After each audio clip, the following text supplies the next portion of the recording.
bagus ya. Terima kasih, Pak Iskandar. Jadi kita mulai ya. Assalamualaikum warahmatullahi wabarakatuh. Salam sehat dan semangat selalu. Waalaikumsalam warahmatullahi wabarakatuh. Selanjutnya, siang hari ini kita dapat berjumpa kembali. Dan semoga siang hari ini kita dapat diberikan nikmat sehat, pengetahuan, dan tetap semangat untuk mendengarkan webinar Kamisan pada siang hari ini. Kamis manis, Kamis penuh optimis. Sebelumnya, izinkan saya memperkenalkan diri. Nama saya Nia, yang siang hari ini akan menjadi MC di acara Kamisan pada hari ini. Sebelumnya, saya ingin menyapa Ketua Pembina Yasofi, yaitu Profesor Dr. Sarjono Suyono, Pembina Yasofi Pusat Ibu Linda Gumelar, Pembina Yasofi Pusat Profesor Dr. Teguh Rana Kusuma, Spesialis Neurologi Konsultan, dan Ketua Umum Yayasan Suk Indonesia, Majen TNI Purnawirawan Dr. Tugas Satmono, Spesialis Neurologi Mas MH, dan Sekjen Yasofi yaitu Dr. Adre Maiza, Spesialis Neurologi Konsultan. Baiklah, mari kita awali webinar pada hari ini dengan membaca basmalah. Bismillahirrahmanirrahim. Baik, tema kita pada hari ini adalah kesehatan otak, di mana materinya akan dibawakan oleh narasumber kita yang sangat keren pada hari ini, yaitu ada Dr. Adre Maiza, Spesialis Neurologi Konsultan, selaku Sekretaris Jenderal Yayasan SUS Indonesia. Dan juga kita akan dipandu oleh moderator kita, yaitu ada Bapak Asril HS, Sarjana Keperawatan NPK dari IMRC Wilayah Lampung.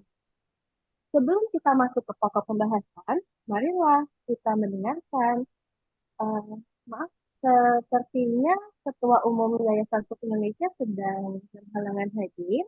Mari kita lanjut untuk mendengarkan sambutan dari pembina Yayasan SUS Indonesia oleh Profesor Dr. Teguh Rana Kusuma, Spesialis Neurologi Konsultan. Kami persilakan Prof. layar dan waktunya. Ya, selamat siang. Selamat siang, Prof. Assalamualaikum warahmatullahi wabarakatuh. Waalaikumsalam warahmatullahi Salam wabarakatuh. sehat, bahagia dan sejahtera untuk kita semua. Sehat, bahagia. Amin. Dan sejahtera ya selalu kita. Nah, sekarang gini nih. Hari ini pas ini kan bulan bulan luar biasa Pancasila ya, Hari Kesaktian Pancasila, lahirnya Bung Karno tanggal 6. Jadi kita ya pada kesempatan ini kita coba keberadaan Yasruki ini cocok nggak? Mudah-mudahan nanti kita dengarkan laporan dari Sekjen ya, apa yang telah kita lakukan semuanya di sini dan apa yang kita harapkan eh, keterpaduan kita seperti yang dicanangkan oleh Pak Iskandar ya, perang semesta melawan stroke. Wah, itu luar biasa. Perang tuh harus bersatu, nggak bisa sendiri-sendiri. Nah, ini ya, musuhnya berat sekali loh nih. Musuhnya bukan ya, tapi bagaimana kita melakukan suatu perang ya, melawan kebijaksanaan, melawan ya kesalahan, tidak sama-sama menuju kebenaran. Itu yang penting. Jadi hari ini kita akan dengarkan. Mudah-mudahan nanti ya kita bisa lihat. Karena apa? Dalam belakangan ini keterpaduan sudah mulai terbentuk. Apa yang eh, Jambore stuk pertama ini kita bersatu nih. Kemarin ada datang berbagai manajer, kemudian ahli ya pada pasien, pada penderita struknya, kemudian ahli ahli ya, psikiater, ahli nutrisi, penyakit dalam dan sebagainya. Nah, inilah ke ber- keperpaduan kita untuk melawan stroke ini penting sekali. Nah, mudah-mudahan pertemuan Kamisan ini terus membawa kita ke jalur yang benar dan kita mudah-mudahan bisa menang. Kenapa demikian? Karena ini sulit sekali. Kita hadapi sulit sekali. Ini namanya penyakit katastropis atau bencana. Bencana otak pada stroke, bencana jantung, bencana ya keganasan dan sebagainya. Jadilah kita harus sama-sama mulai melakukan pencegahan, melakukan perubahan apa pola pola hidup dan sebagainya, cara makan dan sebagainya, lingkungan demikian. Juga kita membawa para politisi mengerti apa yang harus dilakukan. Betul-betul nih negara kita dilanda oleh sesuatu ya yang luar biasa. Hipertensi tinggi sekali, kanker makin tinggi, sakit gula makin tinggi. Nah, itu semuanya penyakit-penyakit yang akan menjadikan suatu uh, bencana otak, yaitu stroke. Kenapa tidak kita coba-coba ya susun strategi bersama? Kenapa seseorang sakit itu akan menyebabkan produktivitasnya turun dan yang rugi kita semua. Karena apa? Tiap insan Indonesia dia wajib produktif sehingga canang kita kan selalu apa sehat, bahagia dan tetap produktif. Nah, mudah-mudahan ini yang harus kita sama-sama ya mudah-mudahan nanti sekjen kita akan menerapkan strategi yang lebih lanjut dan mungkin jangan mengharap kemenangan tuh datang dengan sendirinya. Usaha kita bersama. Selamat menikmati Kamisan Yasuki yang selalu kita tunggu-tunggu. Terima kasih. Wassalamualaikum warahmatullahi wabarakatuh. Waalaikumsalam warahmatullahi wabarakatuh. Terima kasih atas sambutan dari Prosedur Rana Kusuma, spesialis neurologi konsultan. Baik, sahabat Kamisan, marilah kita memasuki materi pembahasan siang hari ini. Selanjutnya, waktu dan layar kami serahkan kepada moderator kita untuk memandu webinar siang hari ini. Waktu dan tempat kami persilakan kepada Bapak Asril HS, Sarjana Keperawatan MPK dari IAMARSI Wilayah Lampung. Baik, terima kasih kepada rekan saya MC yang telah memberikan waktu dalam webinar pada siang ini dengan tema kesehatan otak. Baik, sebelum kita mulai, izinkan perkenalkan diri saya untuk terlebih dahulu. Nama saya Asril HS, Dok, Prof. Saya merupakan anggota IAMARSI untuk wilayah Provinsi Lampung. Bapak Ibu peserta webinar acara Kamisan Yastroki ini bekerja sama antara Yastroki dengan IAMARSI. Baik, mungkin untuk mengawali webinar ini saya buka dengan pantun ya, Bapak Ibu.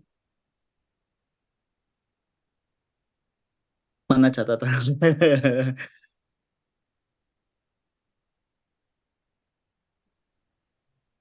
Suara saya terdengar ya, Kak?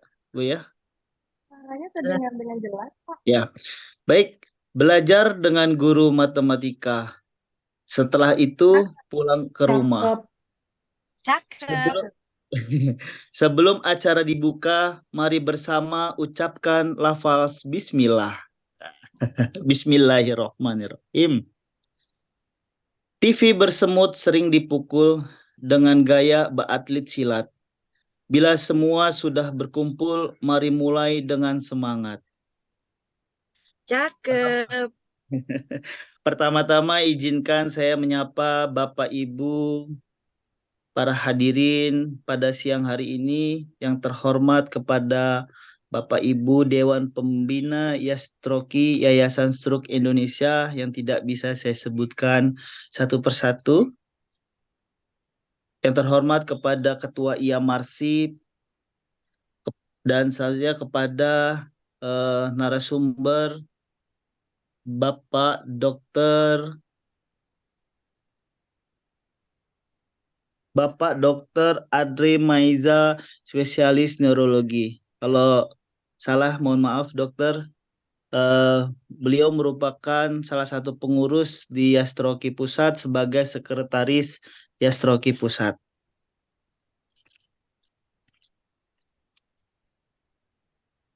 Salam kenal, dokter. Tak lupa pula, Acil. ya dok, kenal dokter Ade. Saya manggilnya apa ya dok? Dokter Ah, Adri atau dokter Maiza? sama aja. Adri Sama boleh, aja. Manusia boleh. Salam kenal Sama dokter gitu Adri. ya. Sama-sama orang Sumatera Selatan ya kan? Iya dok, kita di bagian pinggiran laut dok. Iya, oh ya. Iya, Baik, baik dok. saya di Oku. Oh di Oku, ya dok, deket dok. Mampir di Lampung. Ya, Lalu saya ucapkan banyak terima kasih kepada Bapak Ibu yang siang hari ini sama-sama hadir dalam acara webinar yang sangat berbahagia ini.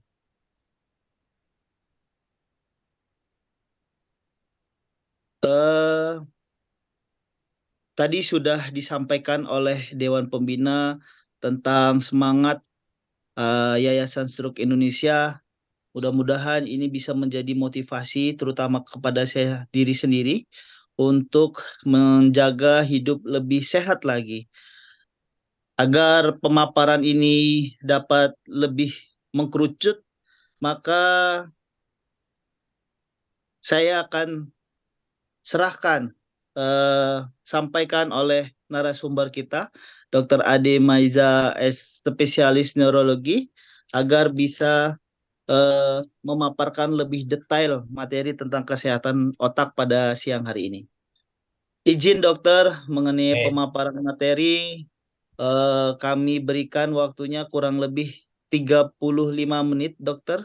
baik. Dan selanjutnya untuk Bapak Ibu peserta webinar, saat mendengarkan atau menyimak materi oleh narasumber kita ini, maka Bapak Ibu boleh menyiapkan beberapa pertanyaan yang mungkin sudah disiapkan di kolom komentar atau chat setelah pemaparan materi nanti, boleh juga kita secara langsung. Baik, Bapak Ibu, untuk narasumber Bapak Dr. Andre Maiza, spesialis neurologi, layar dan waktu saya persilahkan. Ya, terima kasih moderator. Assalamualaikum warahmatullahi wabarakatuh. Para strokers di seluruh Indonesia, dan saya ucapkan terima kasih Prof. Teguh yang sampai saat ini beliau tetap membimbing kita. Dan saya mulai dengan kita menyambut bulan ini adalah tadi Prof. Teguh sudah bicara tentang lahirnya Bung Karno, lahirnya Pancasila. Kita tahu itu adalah awal perjuangan dari negara, berdirinya negara ini. Kemudian kita tahu juga bulan ini adalah bulan haji di mana kita berkorban. Dan juga tadi sudah disebutkan oleh Ketua Umum betapa beratnya hidup ke depan. Nah, jadi memang ini pas bahwa memang kita harus banyak berkorban untuk kita merebut kesehatan, terutama kesehatan otak. Kita tahu manusia diciptakan menjadi makhluk yang paling sempurna karena otaknya.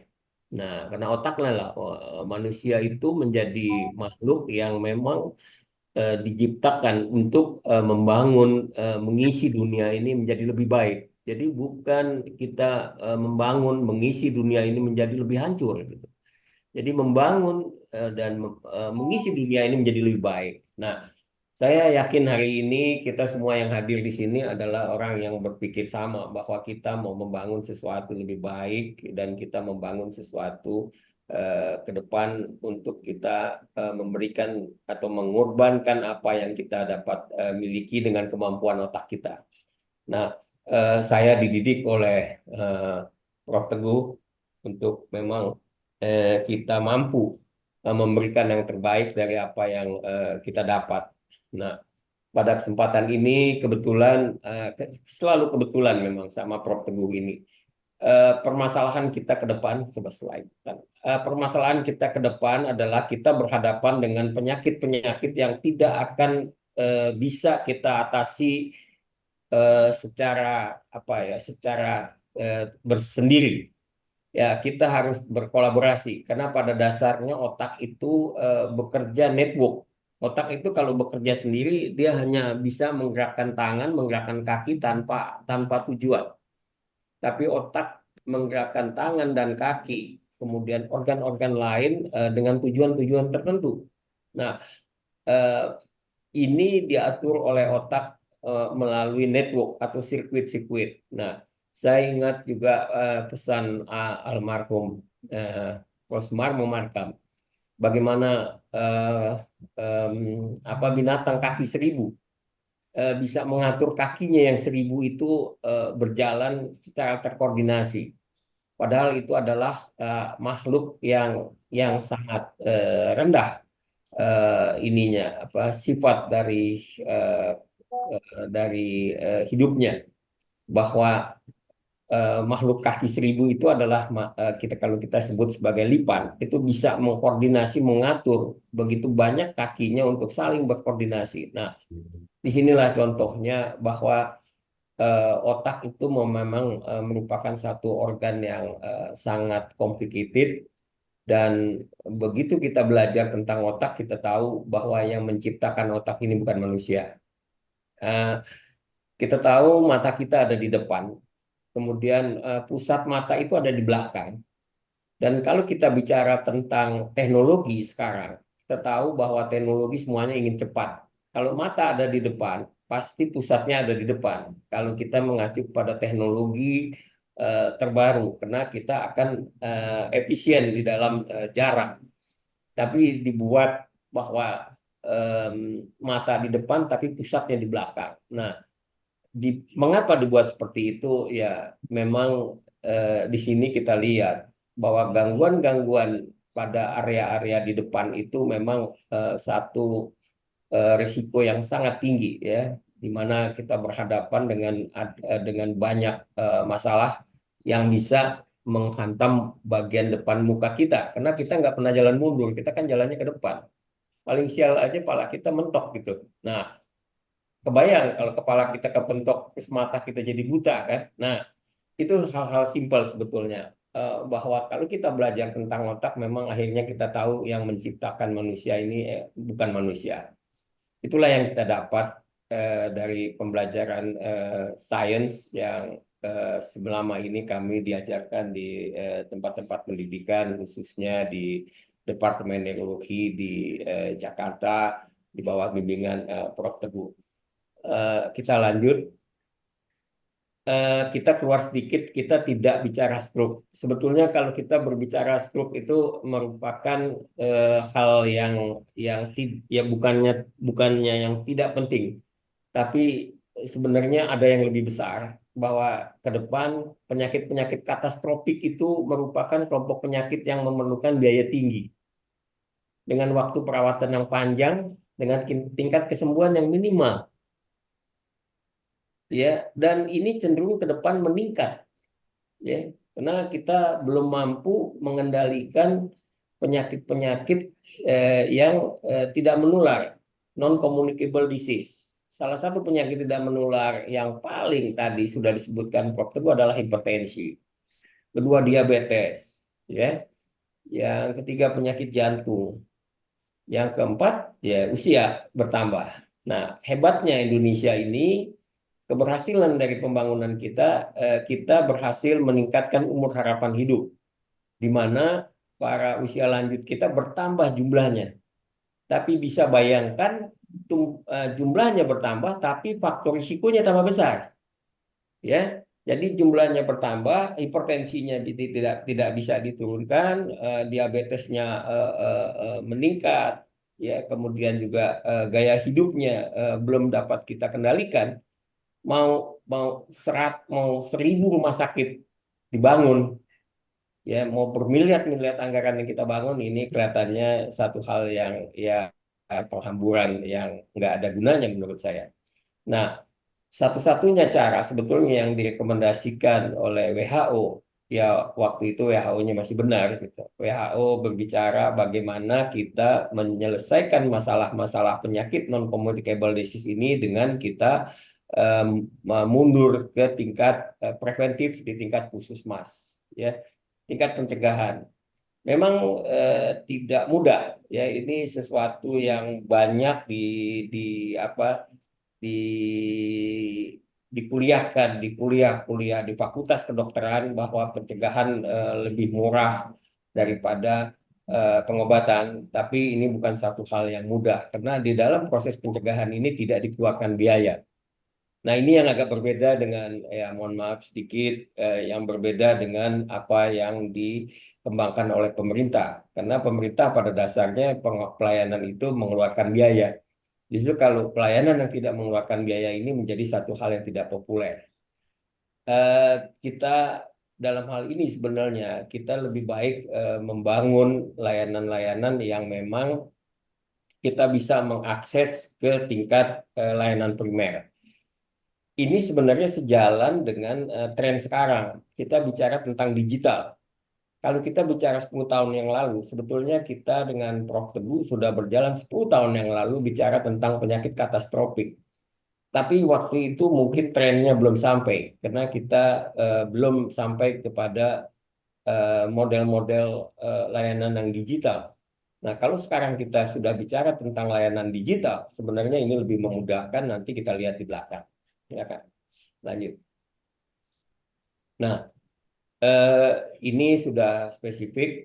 Kalau menurut saya ini bukan satu kebanggaan, tapi ini satu pukulan buat kita para dokter yang juga bisa, eh, ya, awam tahu gitu. Sebenarnya kita malu dengan kondisi ini bahwa di tingkat dunia, ya, bukan tingkat Asia, ya, tingkat dunia. Nah, kalau kita ngomong tingkat dunia, mungkin data Indonesia nggak ada.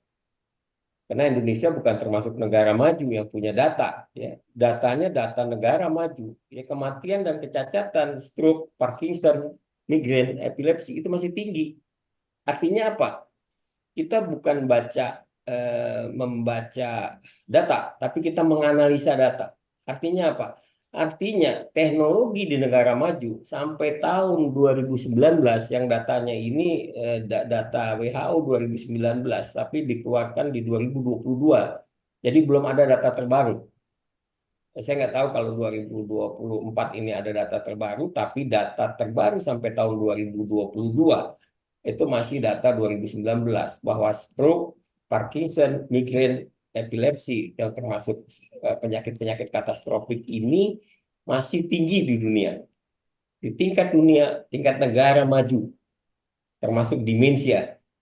Kita bisa bayangkan teknologi di sana gagal sampai tahun 2019. Teknologi yang sudah dikembangkan sekitar 20-15 tahun yang lalu. Sekarang teknologi itu akan masuk ke Indonesia menjadi teknologi canggih. Berarti kita mengimpor teknologi gagal yang memang harus kembali modal untuk kita mengulangi kegagalan yang dilakukan oleh negara maju. Nah, kita lihat data Indonesia, stroke juga penyebab kematian dan kecacatan nomor 1 di dunia. Sementara kita mau melakukan menurunkan angka kecacatan dengan teknologi yang di sana udah jelas gagal gitu. Nah, artinya yang tadi Prof. Teguh bilang, kita harus berjuang. Kita harus berjuang sendiri.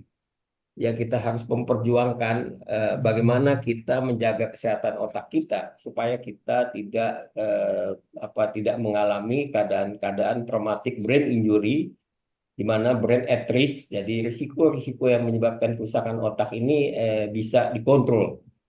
Mengontrol diri sendiri lebih penting daripada kita mengontrol pergi ke tempat-tempat pelayanan. Nah, jadi penanggulangan stroke ke depan adalah menuju kepada tingkat keluarga, ya, stroke prone person.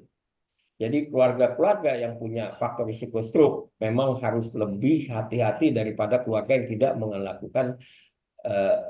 tidak memiliki faktor risiko stroke. Berbicara tentang stroke prone person ini sebenarnya berbicara 20 tahun yang lalu Prof. Teguh selama saya jadi residen menugaskan saya untuk bicara tentang stroke prone person.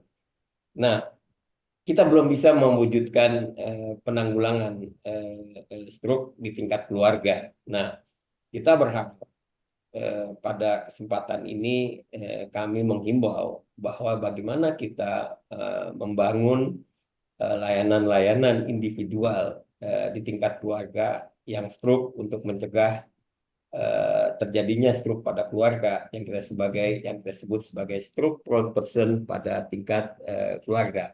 Nah, jadi sudah tidak saatnya lagi memang kita berharap kepada pemerintah. Jadi kita harus membangun diri kita sendiri. Nah, Yastroki memiliki beban untuk bisa mengembangkan layanan komunitas berbasis masyarakat dan juga berteknologi tinggi yang kita sebut dengan teknologi digital. Lanjut. Nah, untuk itu diperlukan manajemen terintegrasi antara hospital base dan community base di dalam penanggulangan stroke dan terkait juga individual. Jadi individu-individu yang memang sudah memiliki faktor risiko terhadap brain at risk untuk terjadinya gangguan otak di kemudian hari. Nah, inilah yang kita sebut sebagai bagaimana kita memelihara kesehatan otak. Nah, kita tahu memelihara kesehatan jantung penting dan itu sudah berjalan. Tapi belum ada satupun program yang bicara tentang kesehatan otak. Tahun 2008 saya dipromosikan oleh Prof. Teguh untuk bertugas di Departemen Kesehatan dan kita membangun program Otak Sehat Indonesia, tapi belum terwujud karena waktu itu mungkin pembuat kebijakan belum sampai otaknya untuk berbicara tentang bagaimana memelihara kesehatan otak ke depan. Nah, kalau pada era ini kita belum mampu mewujudkan bagaimana memelihara kesehatan otak, artinya memang belum ada kemajuan dari pola berpikir kita, artinya otak kita memang masih cukup mengalami kemunduran atau memang belum berkembang. Lanjut. Nah, yang jelas kita harus meningkatkan layanan neurologi untuk mencegah katastrofis pada usia lanjut. Nah, mungkin yang paling penting adalah kita mendata tadi pasien-pasien yang mempunyai faktor risiko untuk terjadinya gangguan otak. Yang paling utama adalah usia lanjut, karena kita tahu bertambahnya usia ini secara alamiah terjadi penurunan dari fungsi otak. Nah, penurunan fungsi otak ini dapat diikuti oleh faktor-faktor risiko yang tidak terkendali, seperti hipertensi, diabetes, kemudian penyakit jantung, dan pola hidup yang tidak teratur, keadaan ekonomi yang ya boleh dibilang morat-marit, kemudian juga kondisi jaminan kesehatan yang tidak menjamin. Ya. Nah, ini merupakan masalah. Kemudian faktor stres yang cukup tinggi pada akhir-akhir ini gitu. Nah, ini menjadi faktor-faktor yang memang harusnya dilakukan. Dan menurut saya mengumpulkan data di era digital zaman sekarang ini bukan hal yang sulit, ya. Kita dapat mengumpulkan berjuta-juta data dalam waktu yang sangat singkat dengan menggunakan model aplikasi-aplikasi, dan itu sudah dikembangkan oleh Yastrofi, tapi sampai saat ini memang belum berjalan dengan baik karena kebijakan pemerintah juga belum mendukung ke arah karena pemerintahnya juga kelihatannya belum siap untuk melakukan itu semua. Kemudian kita menyediakan layanan online untuk penderita usia lanjut dengan penyakit-penyakit katastrofik, di mana screening sebetulnya kita sudah siapkan. Screening untuk penyakit katastrofik, untuk demensia, screening untuk katastrofik dengan gangguan stroke, kemudian Parkinson. Sebetulnya kuesioner-kuesionernya sudah kita siapkan di dalam layanan yang kita sebut layanan geriatri. Nah, kemudian dilakukan tata laksana non medis. Ya. Nah, tata laksana non medis nanti kita lihat di belakang, tapi ini urut-urutan yang kita lakukan melalui kegiatan-kegiatan medis. Nah, karena pada dasarnya layanan-layanan non medis kita di tingkat layanan primer ini juga belum siap untuk bisa melakukan layanan-layanan kita. Lanjut. Nah, ini kita lewat aja struknya, ya karena sudah kita keluar sedikit dari struk, ya. Lanjut, lanjut. Cuman saya mau menyampaikan sedikit balik sebentar. Em, saya agak beda sedikit bicara tentang stroke. Bicara tentang stroke itu sebetulnya kita bicara 3P, ya. P-nya itu P-nya jantung, yaitu power, ya. Jantung memompa darah. Memompa darah salah satunya ke otak yang paling utama. Karena tadi, kalau otak tidak mendapatkan darah yang cukup, artinya kemampuan otak juga akan menurun. Nah, faktor risiko yang terkait dengan gangguan jantung ini menjadi faktor risiko untuk terjadinya kerusakan otak. Apakah stroke atau yang lain, demensia dan penyakit-penyakit lain ini sangat berpengaruh gitu. Kemudian yang P kedua adalah eh, passenger. Passenger adalah darahnya. Kita lihat tuh darahnya mengalir, ya. Itu darah kadang-kadang sekali waktu warnanya hitam. Lihat tuh. Jadi pada waktu dia warnanya hitam, dia stuck, berhenti, stop dia. Nah, kekentalan darah, ya. Nah, terkait dengan kekentalan darah. Jadi kolesterol, hiperkolesterol, kemudian tingginya gula darah, selain kolesterol itu juga menyebabkan darah lebih kental, selain juga adanya gula darah di dalam darah itu menyebabkan lebih kental, tapi yang saya maksud dengan kekentalan darah di sini, darahnya sendiri juga cenderung mengental. Nah, bisa bayangkan kalau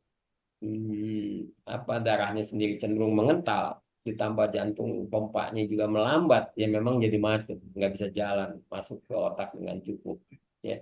Nah, jadi yang ketiga adalah pembuluh darah. Pembuluh darah itu kita lihat selangnya. Nah, kalau selangnya karatan, jelas aliran darah yang masuk ke otak juga sedikit. Nah, kita tidak bicara tentang stroke, ya. Kalau stroke ya kita bicara cuma dua hal, penyumbatan atau perdarahan. Tapi tidak sampainya darah ke otak dengan cukup ya menyebabkan juga pola pikir kita menurun, ya. Konsentrasi kita menurun, aktivitas fisik kita menurun, ya. Semua aktivitas kita yang terkait dengan kehidupan fisik maupun kehidupan psikis itu terganggu karena otak itu adalah organ yang mengatur seluruh kehidupan kita. Eh, Anda bisa bayangkan, ada nggak bagian tubuh Anda yang Anda nggak bisa rasakan? Nggak ada. Kalau Anda merasa ada bagian tubuh Anda yang tidak bisa dirasakan, artinya memang sudah ada penurunan fungsi otak. Dari ujung kaki sampai ujung rambut, Anda raba, semuanya terasa. Nah, jadi otak secara fisik mengatur tubuh kita. Jantung memompa darah secara otonom. Jadi, pengertian otonom ini bukanlah artinya jantung bekerja sendiri. Ya, kita tahu otonomi. Nah, jadi bukan. Jantung tetap kerjanya diatur oleh otak. Contohnya, kalau kita ketakutan atau kalau kita bergembira, jantung kita yang berdebar-debar.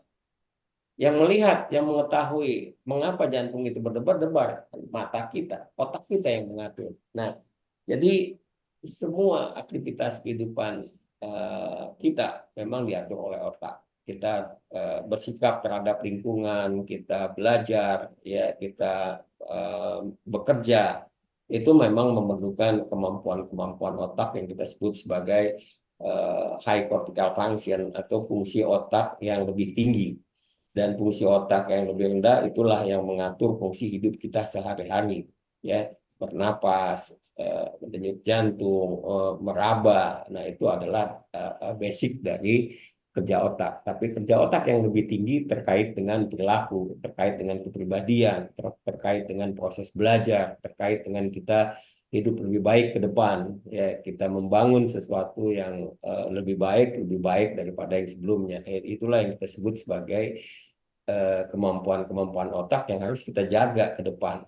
Nah, menjaganya salah satunya dengan tadi kita mencegah faktor-faktor yang terkait dengan terjadinya penurunan fungsi otak. Lanjut.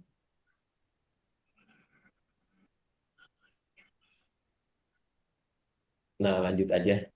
kita keluar sedikit dari stroke, ya nggak usah, kita lanjut aja ke belakang. Ini saya mau sampaikan sedikit koreksi balik yang tadi. Nah, ini gejala.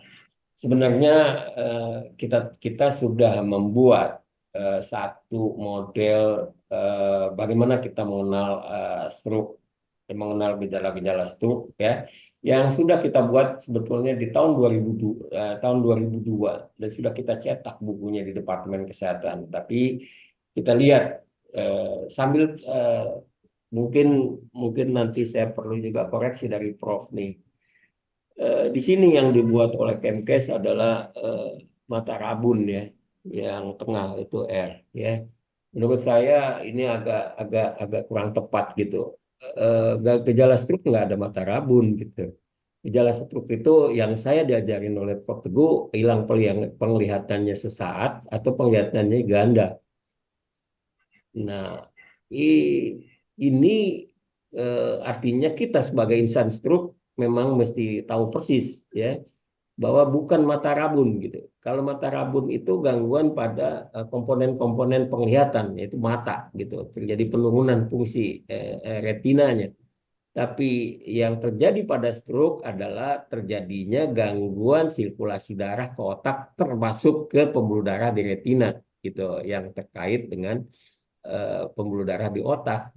Nah, jadi gangguan penglihatan mata sesaat ya. Nah, jadi kemudian gangguan penglihatan double. Kalau yang lain sama, tapi ini yang cetak buku baru juga kelihatannya mengambilnya setengah gitu. Waktu kita bikin tahun 2002 adalah segera rawat ke rumah sakit. Nah, daripada kita mengajarkan pasien dengan fast yang bahasa-bahasanya kita tidak mengerti ya, bagaimana kita mau mengajarkan sesuatu bahasanya menggunakan bahasa dari luar gitu. Se-nya itu adalah senyum, G-nya adalah gerakan, ra-nya segera suara, ra satu lagi adalah rabaan. Nah, kalau wat ini mata. Itu kan dibalik W itu jadi mata. Nah, matanya yang tadi itu adalah penglihatannya hilang sesaat atau penglihatannya double. Kemudian ada kesadarannya menurun.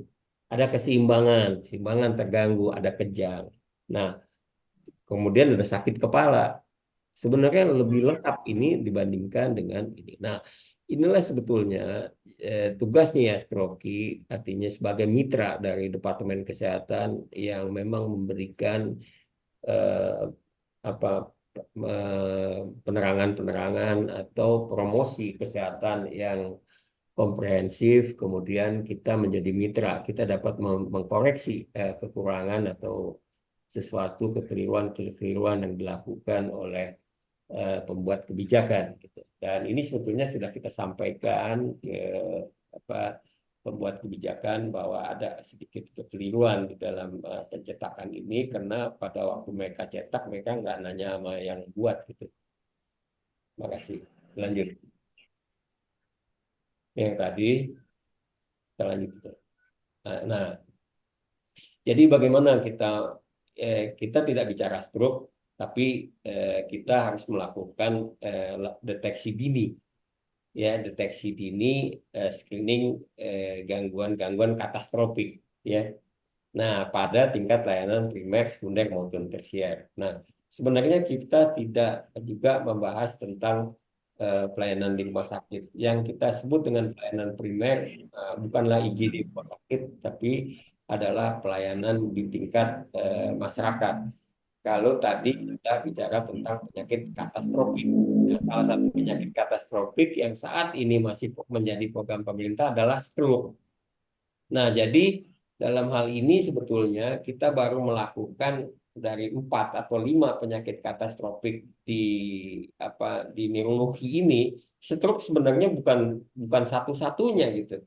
Seperti Prof. Teguh bilang, ya, banyak lagi penyakit-penyakit katastrofik pada gangguan otak yang terkait dengan eh, eh, apa gangguan otak. Jadi stroke adalah satu, tapi karena sekarang ini adalah stroke yang menjadi prioritas di dalam penanggulangan pada penyakit-penyakit katastrofik, sehingga pelayanan ini memang menjadi pelayanan di tingkat rumah sakit. Nah, di sini kita lihat eh, betapa timpangnya pelayanan preventif di tingkat puskesmas, karena kita lihat tidak ada melibatkan pelayanan-pelayanan itu, dan baru di tahun 2019 ini kebetulan kita diundang untuk Yastroki diundang untuk menyusun itu, dan kita sudah sampaikan bahwa kita sudah mempunyai aplikasi yang sudah sampai ke pelayanan primer, gitu.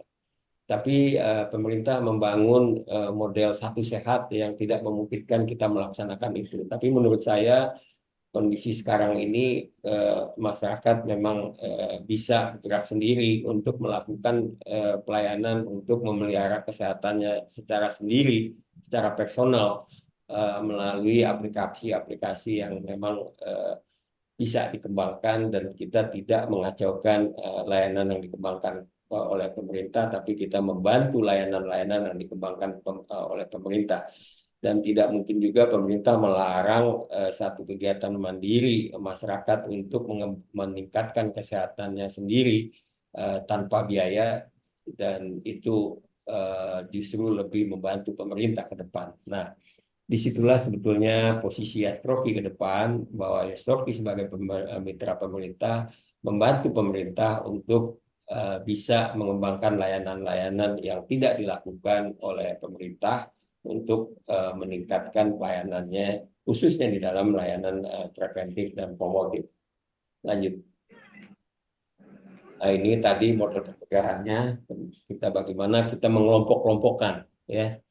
Jadi melalui pengelompokan ini nanti kita tahu bahwa orang umur di atas 60 dengan usia dengan faktor risiko hipertensi, ya artinya dia mempunyai faktor risiko sedang dibandingkan dengan orang usia di bawah 60 mempunyai hipertensi. Apalagi kalau dia umur 65 tanpa faktor risiko apapun, itu termasuk pengelompokan faktor risiko yang ringan. Nah, artinya kalau kita mempunyai data ini semua, pemerintah tidak harus memberi jaminan untuk semua orang, tapi lebih ditekankan kepada yang memiliki faktor risiko berat, tidak menjadi stroke, yang faktor risiko sedang tidak menjadi berat, yang ringan dipelihara untuk tetap hidup sehat. Nah, disinilah yang kita bilang bagaimana kita membangun program layanan kesehatan otak, juga memang kita otak kita juga sehat, gitu, karena kita tidak memerlukan biaya yang cukup besar. Dan ini salah satu strategi yang kita bilang strategi otak sehat, bukan strategi otak sesat, gitu. Seperti yang kita lihat akhir-akhir ini, gitu. Semua layanan itu dibebankan kepada anggaran, yang anggarannya itu juga sebetulnya anggaran dari masyarakat sendiri, gitu. Jadi jaminan-jaminan kesehatan ini kan dibayar oleh masyarakat sendiri. Nah, sebenarnya kalau kita lihat seperti itu, masyarakat lebih mampu untuk bisa melakukan perawatannya secara mandiri untuk bisa membangun layanannya lebih baik ke depan. Lanjut aja. Lanjut. Maaf dokter, waktunya tinggal 5 menit lagi dok. Lanjut langsung belakang. Nah, ini kita lihat tindakan-tindakannya, bahwa dengan kita mengontrol hipertensi, kita bisa, ini data-data statistik, ya, bisa memanjangkan umur kita 5 tahun lebih, ya, menurut penelitinya, gitu kan. Kita mencegah penurunan stroke sekitar 20%, ya. Kemudian juga kita melakukan pola hidup sehat dengan exercise, ya. Nah, juga kita memperbaiki makanan kita. Nah, ini menjadi pola-pola yang kita sebut sebagai lifestyle change to preventive catastrophic, sebetulnya bukan hanya stroke. Lanjut yang belakang. Yang belakang ini layanan kita di rumah sakit. Nah, ini yang kita tawarkan juga. Kita sudah menawarkan program A, B, C, D, E, F screening. screening untuk katastropik ya pada usia lanjut ya. A itu activity daily living, B itu balance, balance itu keseimbangan, C-nya itu kognitif, D-nya itu disease, E-nya emotional, F-nya itu faktor risiko. Nah, jadi orang yang tidak memiliki faktor risiko, ya, yang tidak memiliki gangguan kognitif, ya itu yang termasuk kita sebut sebagai orang yang sehat otak, ya. Nah, nanti kalau yang ada gangguan kognitif, ya kita kelompokkan ke dalam gangguan yang berat, kemudian dilakukan manajemen di tingkat rumah sakit. Sedangkan di tingkat pelayanan yang kita kelompokkan dengan apa dengan tidak ada gangguan kognitif non demensia ya, demand dan non demand. Kalau kita bicara kognitif itu kita lakukan pelayanan di puskesmas dengan membangun kelas beler namanya. Ya, nah apa itu kelas beler? Nah kelas beler ini, nah ini A-nya activity daily living, C-nya kognitif, B-nya balance, D-nya disability. Ini bisa dilihat. Lanjut, lanjut. Ini ada kelas. Ini sebenarnya sudah dibikin oleh mahasiswa dan mahasiswa itu pernah jadi juara di Jepang karena mereka membuat aplikasi untuk kelas-kelas ini, tapi kami tidak pernah tercatat menjadi eh, menjadi leading di tingkat universitas maupun ini karena memang ini jadi tidak populer. Karena ini adalah layanan di tingkat puskesmas. Brain learning adalah kalau orang-orang yang kita screening ini tidak ada gangguan, aktivitasnya bagus, balance-nya bagus, kognitifnya bagus, tidak ada penyakit, pengendalian emosinya baik, ya kita masukkan ke dalam kelas normal. Jadi orang usia lanjut yang sehat. Kita masukkan ke dalam kelas beler. Nah, pemeliharaan kesehatan otak, orang usia lanjut tetap harus belajar. Apa belajar? Ya belajar tentang bagaimana dia bisa mengaktifkan otaknya, mengembangkan hobinya, artinya terus hidup berkelompok, saling bersilaturahmi, berdamai wisata bersama-sama, ya. Nah ini jadi penting. Kemudian dengan kelas kelompok 2, kalau ada 1 atau 2 gangguan selain kognitif, kita masukkan ke exercise. Nah, exercise ini bisa dilakukan di tingkat rumah sakit tipe D atau tipe C atau di puskesmas. Nah, kalau yang mengalami serangan berat, udah stroke, ya itu yang masuk ke dalam terganggu, yang kita kirim ke rumah sakit yang kita sebut sebagai brain restoration, ya. Nah, itu yang jadi programnya kami di Departemen Neurologi yang kita sebut sebagai restorasi. Nah, mungkin itu yang bisa saya sampaikan pada kesempatan ini. Mudah-mudahan ini bisa menjadi program kita ke depan, dan pada kesempatan ini mungkin minggu depan kami juga mohon izin Prof. Teguh, kami ingin membuat evaluasi untuk Kamisan ini karena kami ingin introspeksi ke dalam untuk memperbaiki program-program ya stroke ke depan, bahwa kita yang Kamisan ini kita akan bikin pojok warung stroke, di mana yang bicara bukan dokter tapi yang bicara adalah orang stroke.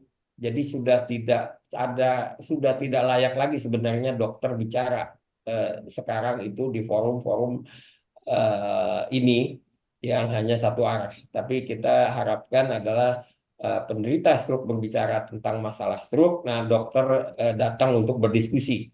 Nah, diskusi-diskusi ini kelihatannya akan lebih ramai, tapi kita memerlukan waktu untuk mengkonstruksikan itu. Kita tetap memerlukan dukungan Yamarsi. Kalau kita lihat hari ini kita didukung oleh Yamarsi dari Lampung, ini luar biasa bahwa kegiatan ini melibatkan kita dari berbagai daerah untuk bisa berkomunikasi. Nah, mungkin juga nanti kita akan serahkan bahwa kegiatan-kegiatan ini tidak hanya ada di Jakarta, tapi kegiatan ini bulan depan ada penanggung jawabnya Lampung, penanggung jawabnya bulan depan ada di Aceh, penanggung jawabnya bulan depan lagi di Surabaya. Jadi semua hidup kita harapkan apa yang Prof. Teguh tadi amanatkan, bahwa kita harus memperjuangkan diri kita sendiri ke depan melawan penyakit-penyakit katastrofik termasuk stroke. Nah, untuk itu saya ucapkan terima kasih kembali kepada Prof. Teguh dan semua peserta yang hadir pada hari ini dan moderator. Saya ucapkan wassalamualaikum warahmatullahi wabarakatuh. Waalaikumsalam warahmatullahi wabarakatuh. Terima kasih kami ucapkan kepada Dr. Adre atas materi yang disampaikan pada siang ini tentang kesehatan otak. Baik, Dok. Selanjutnya kita masuk ke sesi berikutnya, sesi tanya jawab. Ini ada 2 pertanyaan, Dok, dari Saudari Widiawati Noviana. Beliau menanyakan apakah gumpalan penyumbat otak yang menyebabkan stroke bisa hilang dengan sendirinya? Apakah ada jeda waktu harus dilakukan MRI ulang? Dan selanjutnya juga ada pertanyaan dari Bapak Sakti Lusyakia ya, Bapak ya kalau nggak salah. Pertanyaannya adalah kebanyakan insan pasca stroke konsumsi obat pengencer darah. Untuk mengetahui darah kita sudah normal kembali atau tidak dengan minum pengencer darah itu tanda-tandanya apa saja? Nah, mungkin itu Dok yang terdapat pertanyaan di kolom chat. Silakan Dokter Ya, Adri untuk menjawabnya. Terima kasih Dok. baik. Ya, terima kasih. Ya, ini kita memang masih bicara tentang stroke ya. Ya, mungkin nanti karena kalau ngomong tentang darah ini, pakarnya darah ini ya Prof. Teguh gitu. Tapi saya akan jawab bahwa penggumpalan darah itu tidak akan hilang sendiri. Tapi kalau memang sudah terjadi pengentalan, kita memang harus menggunakan berbagai cara. Nah, salah satunya adalah dengan menggunakan obat-obatan. Kalau memang kekentalan itu sudah dieksplorasi lebih lanjut bahwa kekentalan itu terjadi karena faktor-faktor yang tidak bisa kita kendalikan. Nah, tapi yang penting sebetulnya kalau penggumpalan darah itu terjadi pada usia lanjut, sebenarnya agak normal. Usia lanjut itu pasti darahnya mengental. Nah, apakah ini bisa hilang? Sebetulnya mudah sekali dengan minum cukup. Ya, minum cukup. Ya, artinya kita para usia lanjut ini kadang-kadang eh, rasa hausnya itu memang menurun dibandingkan orang yang usia muda. Nah, minum cukup ini artinya kita ada takaran-takaran tertentu, ya minimal 2 liter atau 2,5 liter sehari kita ya, minum cukup. Nah, atau kita memang bisa memilih makanan-makanan yang bisa mengencerkan darah atau yang kita sebut salah satunya adalah stroberi ya yang bisa mengencerkan darah. Tapi kalau memang ini sudah dieksplorasi oleh dokter, jelas memang kita harus minum obat. Nah, kemudian pertanyaan kedua, kebanyakan memang pasien-pasien stroke ini dikasih pengencer darah. Nah, pengencer darah nih macam-macam. Ada yang murah, ada yang mahal. Tapi yang dikasih sama BPJS pasti yang murah itu. Ya, memang harusnya juga dilakukan pengontrolan setelah pemberian, tapi juga BPJS tidak menjamin pengontrolan itu, gitu. Karena justru pengontrolan itu terjadi kalau misalnya sudah terjadi lagi gejala. Nah, ini problem yang semestinya orang BPJS juga ikut diskusi di sini, gitu. Karena itu yang mesti disampaikan oleh para peserta strokers bahwa kami sebagai dokter ini penyelenggara dari layanan. Biaya itu tidak bisa kita tingkatkan karena kita tidak bisa memberikan layanan maksimal karena anggarannya terbatas. Nah, inilah yang menjadi pemikiran kami bahwa diskusi-diskusi nanti di masyarakat, ya masyarakat harus berani eh, mem- mem- apa, eh, memberikan informasi apa yang kurang dengan pelayanan yang selama ini dilakukan supaya memang pembuat kebijakan ini mengerti gitu. Lanjut.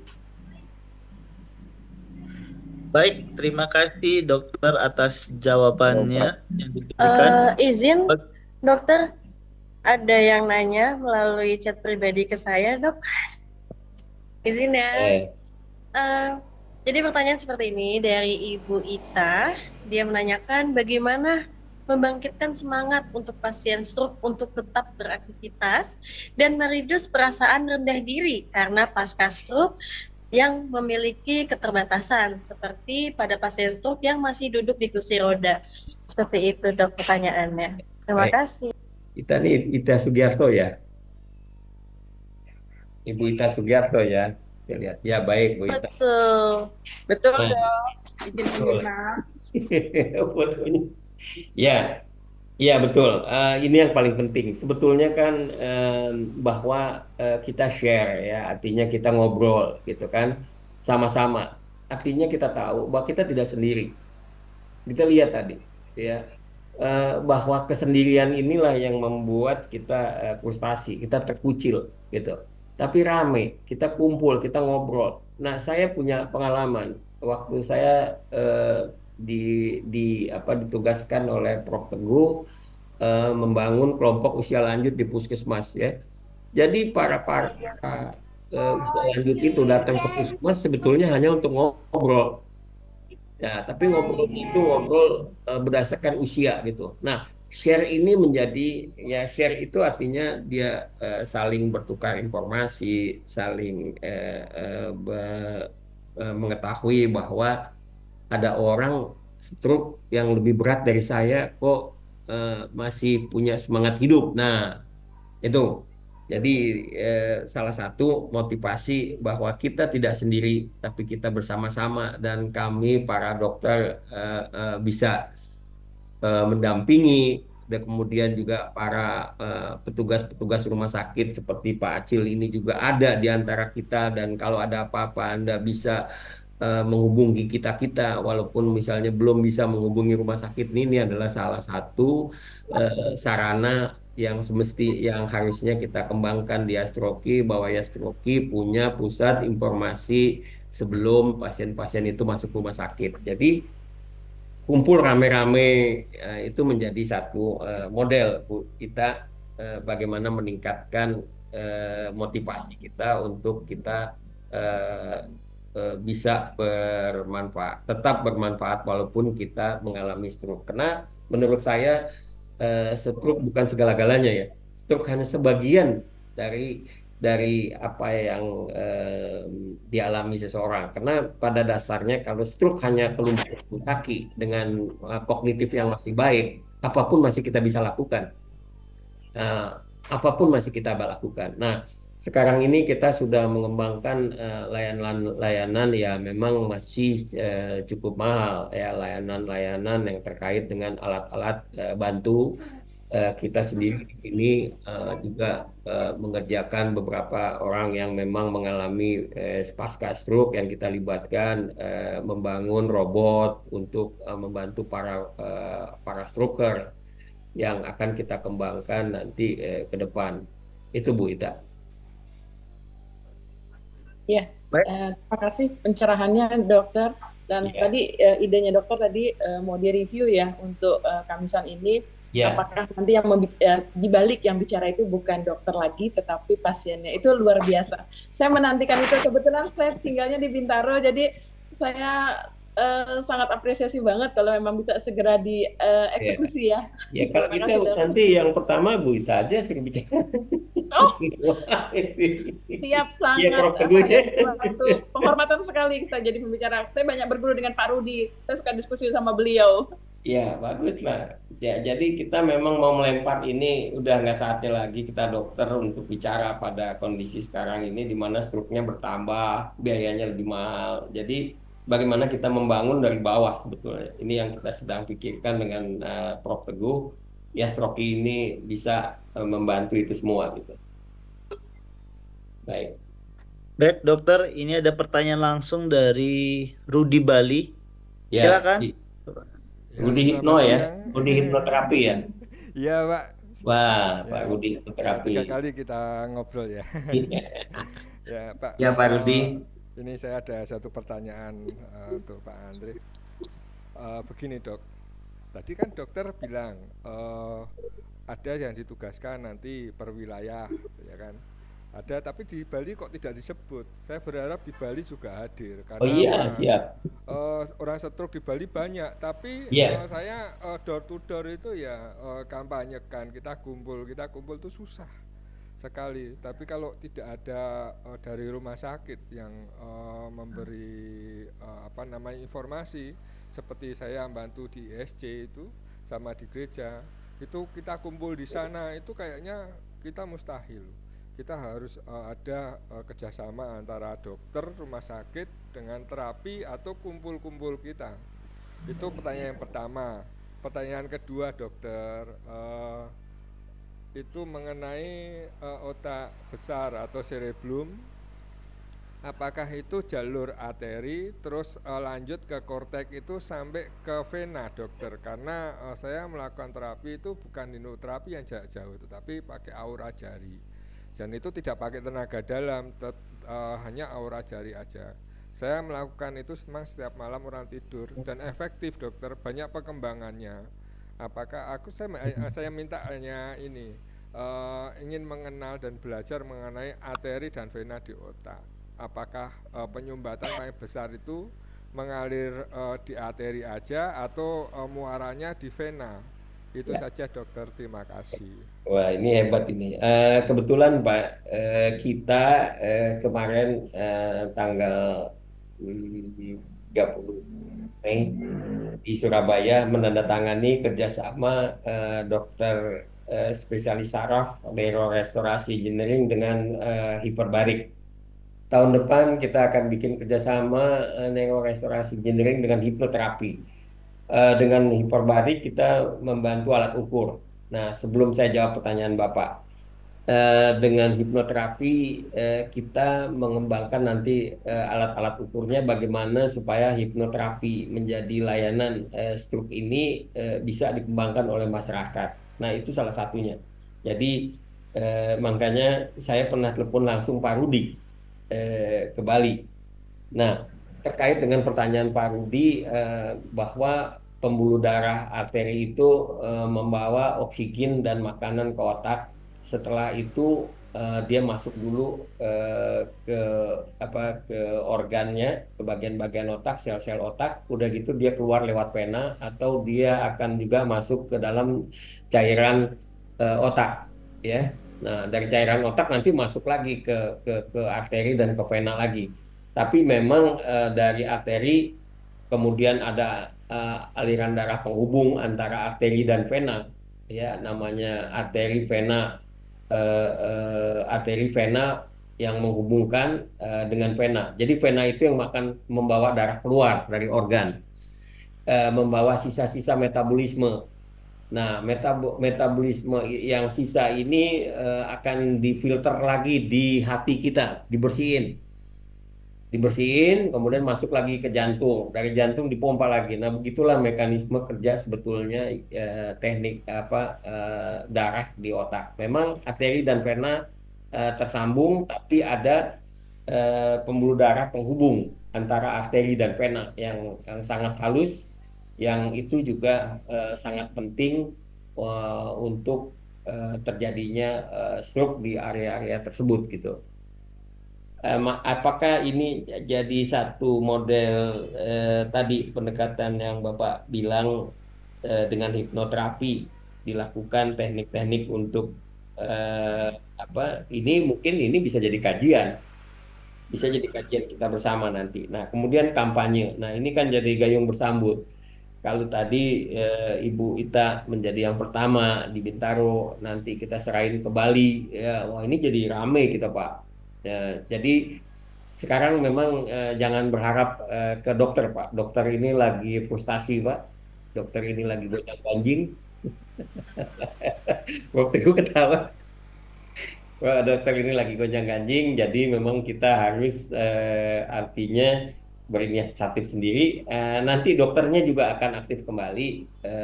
Disitulah kita lihat adanya dokter-dokter yang memang bisa ikut terlibat di dalam kegiatan masyarakat. Tapi kalau masyarakatnya juga masih pasif, dokter ini juga, karena pada dasarnya orang yang betul-betul jadi dokter dia akan terpanggil untuk tetap membuat orang sehat karena dia akan bahagia kalau lihat orang sehat.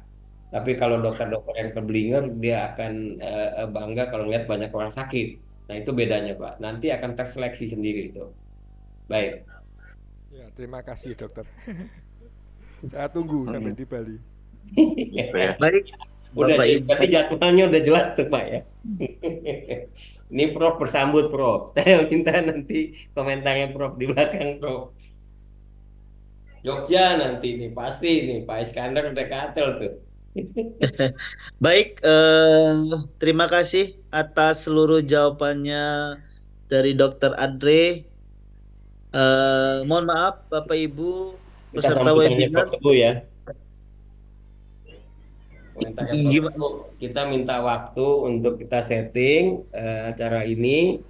Kemudian ya Prof. Teguh sebagai membina mungkin meng-ACC bahwa mungkin kita perlu waktu 3 minggu untuk kita bikin acaranya. Nanti kita hubungin masing-masing wilayah tadi. Mungkin alamatnya Ibu Ita tadi, kemudian Lampung, Pak Acil, ya, supaya nanti acara ini bisa kita serahkan ke daerah supaya bisa muter gitu. Dan saya akan siapkan Papua, saya akan siapkan Ujung Pandang, ya. Jadi semua daerah itu kita siapkan untuk bisa men-setting acara-acara ini gitu. Mungkin saya perlu komentarnya Prof. Teguh tuh. Iya, setuju. Bu Ita tadi udah setuju. Pak Rudi ini udah setuju. Ya. Nah, memang ya Stuki itu bukan pekerjaan tugasnya dokter, tapi kita semua. Nah, sebelum ini tugas lain yang banyak yang harus kita lakukan. Ini kan hanya vaskuler, tapi masalah yang besar sekali di negara ini ada yang perlu kita ketahui. Boleh saya screen ya? Ya,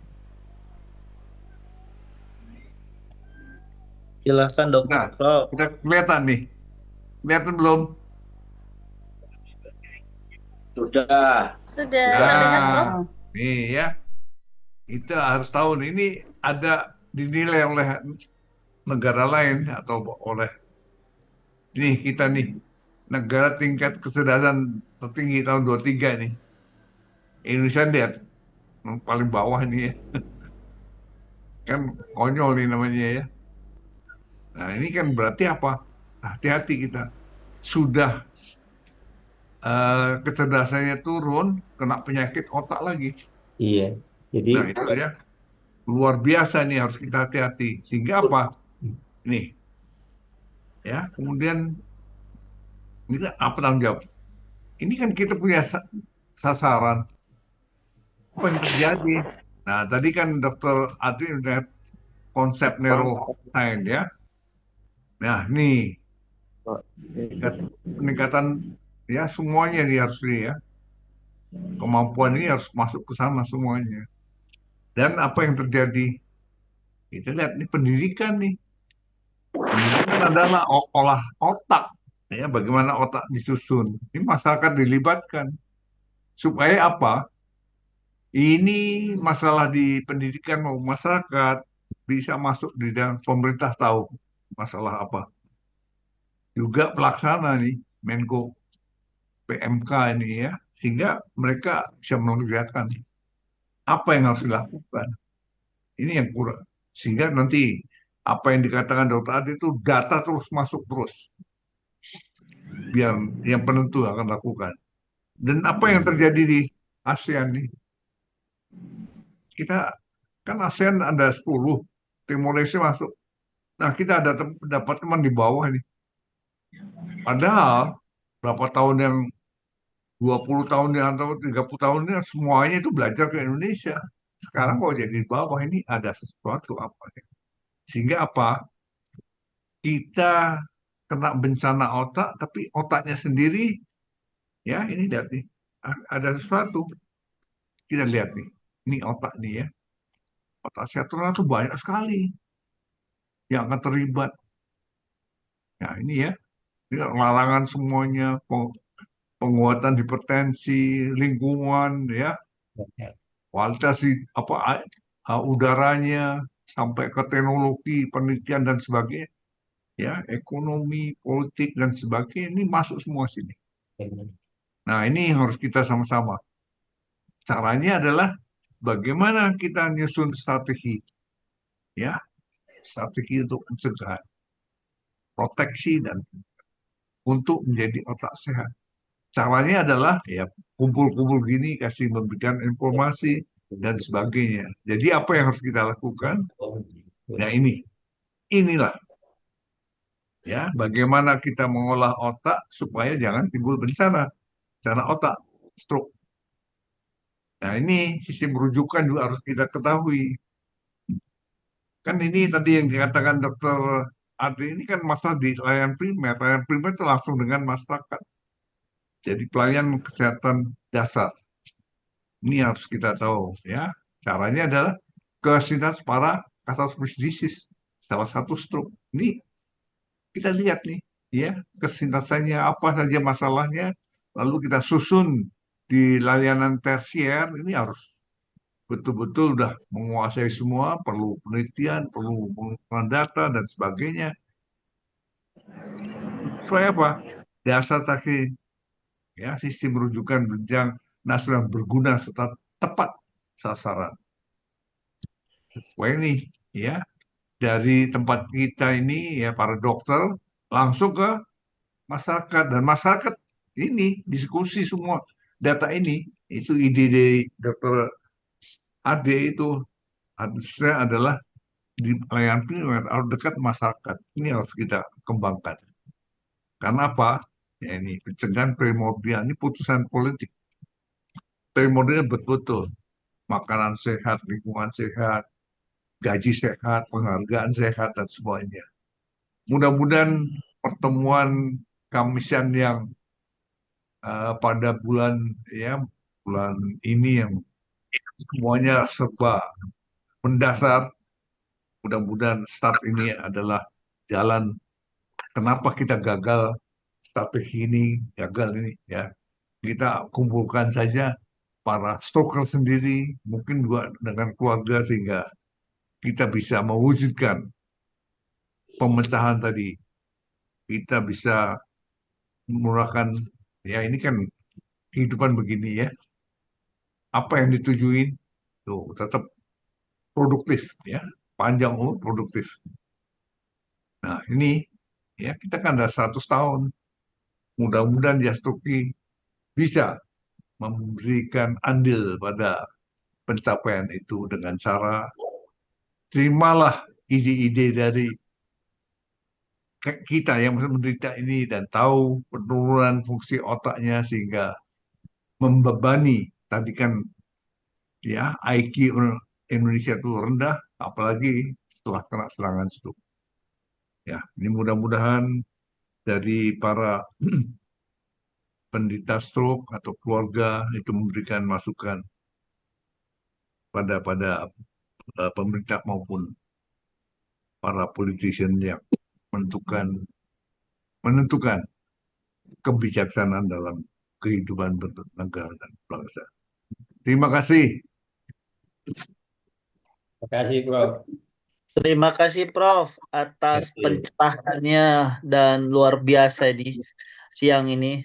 Tapi izin Dokter Andre, saya bukan Ya, Acil, tapi Asril. Asril. Oh, orang Padang aslinya.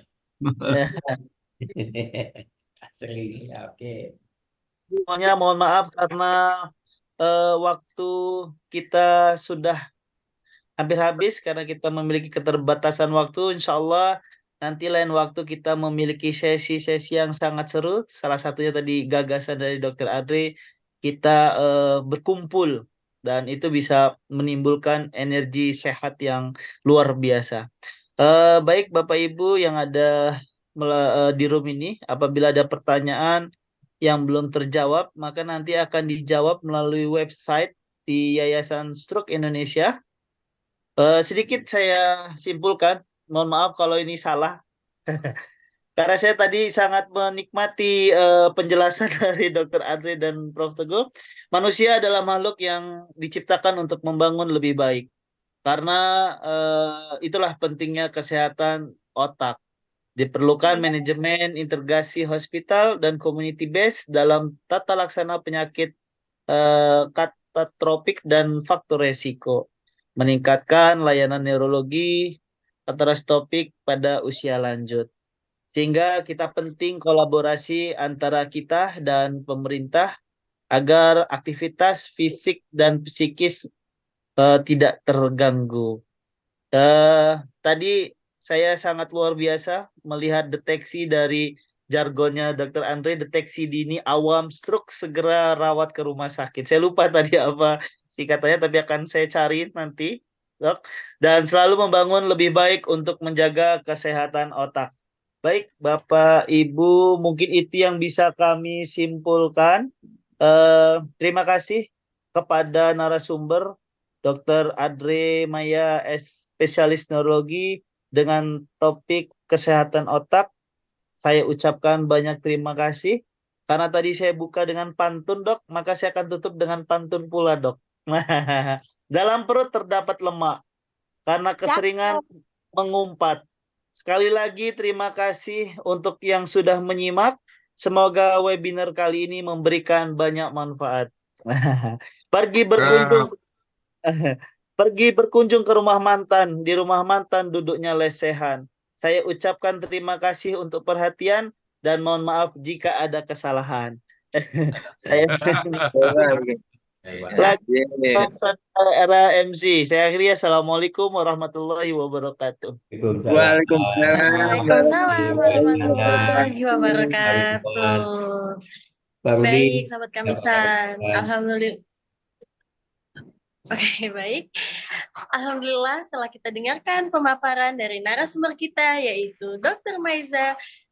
Adre Maiza, spesialis neurologi konsultan, dan juga dipandu oleh moderator kita, yaitu Bapak Asril HS, Sarjana Keperawatan MPH dari IAMARSI wilayah Lampung, dan yang temanya yaitu kesehatan otak, dan juga sangat menarik nih terlihat dari antusias pertanyaan dari sahabat Kamisan. Dan saya juga ingin berterima kasih kepada sahabat Kamisan Yayasan Stroke Indonesia yang sangat bersemangat dalam diskusi pada siang hari ini. Semoga pembahasan kita hari ini bisa memberikan banyak manfaat bagi kita dan semuanya. Dan tak lupa juga, kami atas nama Yayasan Stroke Indonesia menyampaikan berterima kasih sebesar-besarnya kepada Dr. Adre Maiza, spesialis neurologi konsultan, selaku Sekretaris Jenderal di Yayasan Stroke Indonesia bagian pusat. Dan kami juga berterima kasih kepada moderator kami, yaitu Bapak Asril HS, Sarjana Keperawatan MPH.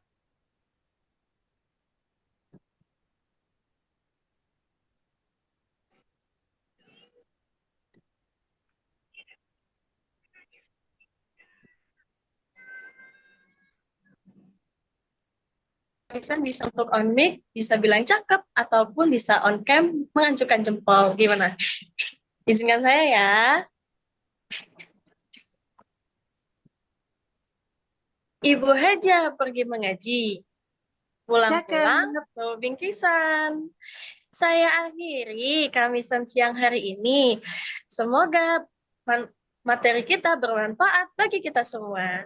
Sampai jumpa sahabat Kamisan. Dan untuk info lebih lanjutnya, saran ataupun kritik, atau jika ada sahabat Kamisan yang belum dijawab pertanyaannya, bisa untuk mengunjungi website kami di yayasanstroke-indonesia.org.